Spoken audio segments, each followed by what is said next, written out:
Morning guys, we're back working on the 87 S10 here with a 2.8 liter. It's a beautiful day in Manitoba. No rain today, but I had a problem about 2 weeks ago where it was pouring rain out and it was early in the morning and I got myself stalled out. I pulled into a parking lot and I was pulling in my stall. Sharp left corner, maybe going a notch too fast because that's how you drive these. And I stalled out. Couldn't get her back started again. So I went and did my business and came back and couldn't figure it out. It wouldn't start. Crank, no turnover. I'm like, what could it be? So I checked for fuel, and this is your fuel pump relay. It's the base model, so you'll find it here. Sometimes they're on the back firewall. But yeah, so I ran a jumper on that, and it's fine. It's working. Fuel pump works. I checked here. I got good cones. Gas getting in. A lot of gas. No problem there. So I'm like, well, what could it be? Is it spark? Could be. So I took a spark plug off. This one over here, because it's easier to get to. So I checked that and I got no spark. Okay, so no spark. So then I looked around, checked all the grounds. Grounds are fine. Grounds are intact. So I didn't have anything like that. Then I checked the distributor. And sure enough, the cap was loose, which is weird. Shouldn't be loose, should be tight.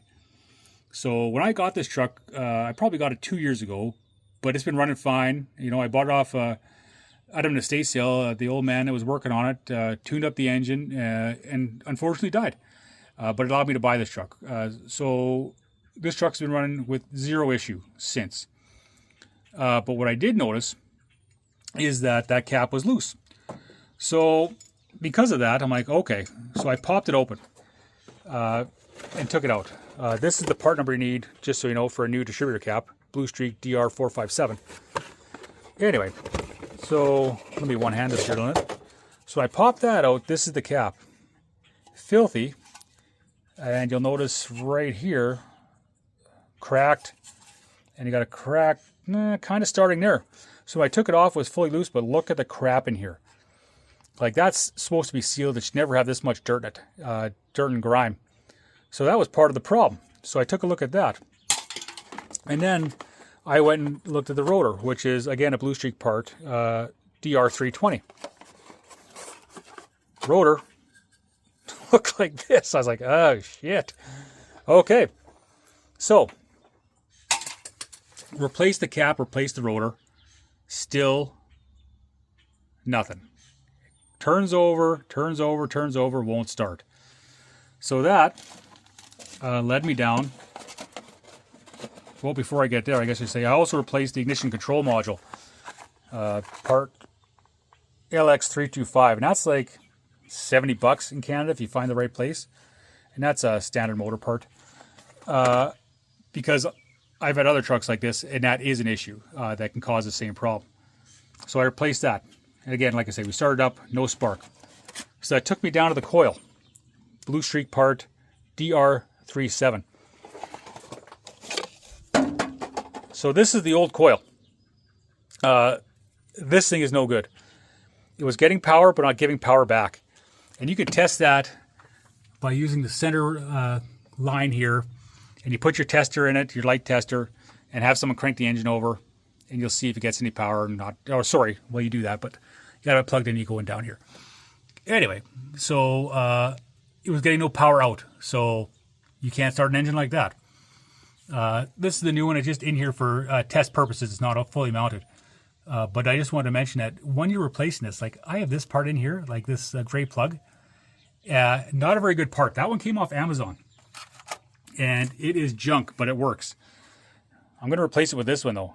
Handypack HP 4595. And this is also a standard motor part, but made in Taiwan. And look at the gauge in that wire, that power wire. Way thicker. This will be a quality part. So I'll replace that eventually. But what you do when you're replacing this is got, don't mind these things, I just painted them up. But this is the mount that's stock factory. I just hit it with the wire wheel and painted up a little trim clad just to make it look nice, or nicer. But you take that and you mount your coil right in there. Now, that new coil will come with this little accessory pack. And this has got bolts long enough to attach it to the mount and get it in there. When you take the mount off, it's physically pinned, like hard pinned. You got to punch those pins out. It's not hard, but it's a little bit of a pain in the ass. So you punch them out, you put them on the mount, you put it back here, you connect your gray plug and your black plug. And because I know it already works, I tested it and it works. So this thing's back up and running. So I'll put it all back together and that'll be that. Anyway, that's the video. Good luck to you guys. And in the words of Clinton Jaws, if you ever watch Clinton Jaws, please subscribe. It's all I care about. All right. Thanks, guys. Bye. Okay. Moment of truth. There we go. Just in case you guys didn't believe me. It's all put together and running. You can see the coil and how it mounts up. And that's her.